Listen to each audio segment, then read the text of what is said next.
In today's video, I'm going to teach you how to convert formulas to values in Google Sheets. This is an incredibly useful skill for anyone working with spreadsheets, especially if you want to lock in the current state of your data without the risk of it changing with future formula adjustments. So, without further ado, let's jump right in and get started. First, you'll want to open up your Google Sheet. Head over to the sheet that contains the formulas you're looking to convert.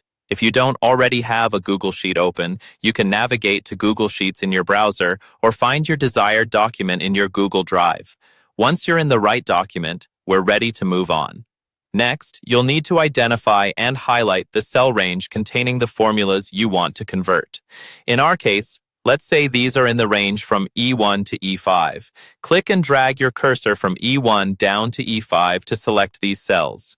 This will highlight the cells, preparing them for the next action, which is copying. Once you've highlighted your desired range, it's time to copy these cells. To do this, simply right-click with your mouse over the highlighted area. A menu will pop up, and you'll want to select the Copy option. This will store the data so you can paste it elsewhere. Get ready to paste. Now, direct your attention back to cell E1, where we will be pasting the copied data. Click on cell E1 again to ensure it's selected. This step is crucial because it sets the location for our next action, ensuring our pasted data overrides the formulas in the same spots. With the cell E1 selected, go ahead and right-click again. This time, you'll want to find and click on the Paste Special option from the menu that appears. Paste Special provides several ways to paste your copied data, but here we're going to focus on one specific option. Finally, select Values Only from the Paste Special submenu. This action pastes just the current values from those cells, effectively replacing the formula with the static numbers that they were calculated to be at that point in time.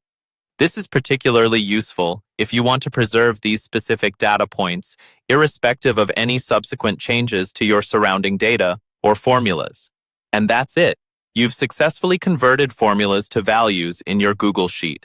This method helps in maintaining the integrity of your data, allowing it to remain unchanged by any later modifications to the formulas. Thanks for tuning in, and I hope this guide has been helpful. Don't forget to hit the like button and subscribe for more tips like this. Until next time, happy spreadsheeting.